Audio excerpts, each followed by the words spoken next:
Realize it,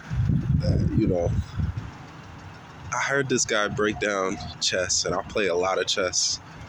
I'd say over the past year, I've been playing chess every day, and sometimes a lot in a day, but I'll at least do some puzzles, and I might get a game in, but I do at least one of the two every day for almost the past year.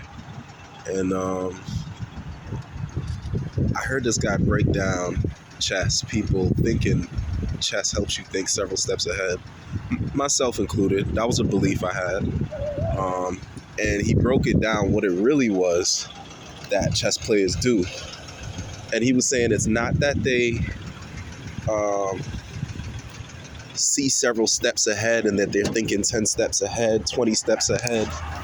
That's not what they're doing. What they're doing is they know the patterns of what's familiar. They know the patterns of failures, the patterns of success. So if you make a bad move, they can quickly identify a bad move.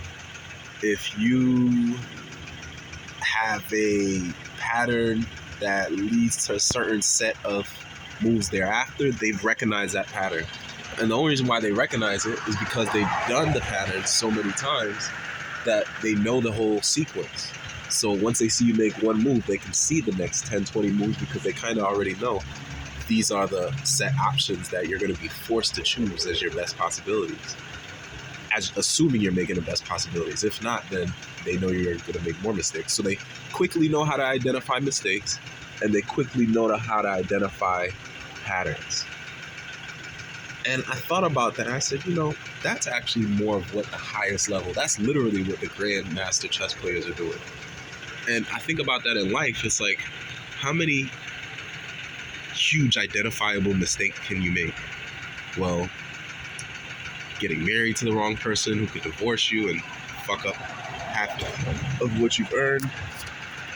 Having children, that's irreversible if it's with the wrong person. Things like that. But if it's not involving things that could set you back 5, 10, well, not 5, 10, more like 10, 20, 30 years. If it's not something that could set you back a lifetime, committing felonies that'll take away 20 years of your life, then it's like, it doesn't even really matter. Because you could make a mistake and you could bounce back from it. So that's kind of what I'm realizing. Because it's like, nobody who plays chess at a high level is thinking about 20 moves ahead. They just know all the patterns and they can identify the mistakes. That's all it is. And I know because I've been playing every day for the last year and I'm at a high level now. So it's like I'm not a grandmaster, but I'm at like 1900 level, Grandmaster's like 23. So I'm not grandmaster, but I'm definitely not average either. And so now I realize, like,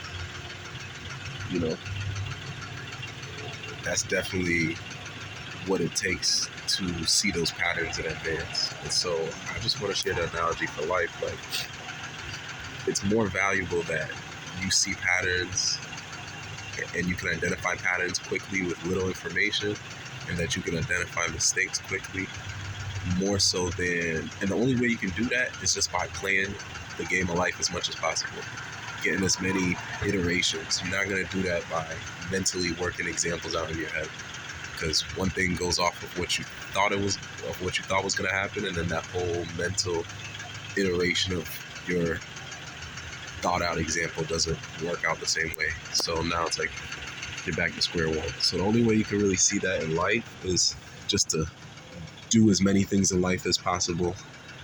Take a path, choose something, even if it's not something you're sure you want to do, just do it just for the sake of the experience, do it for the sake of learning. I've had plenty of experiences in the last 10 years, more than a lot of people. And now it's kind of led me to this path where I know I'm comfortable doing what I'm doing now. I'm not exactly the happiest I've been in my life, but I'm at peace knowing that what I'm doing is going to help me with a greater vision, but it's because it's a synergy of so many other things that I've done in life. And it's also helped me cut out a lot of things that I know I don't want to do in life. So I think that's really the thing here is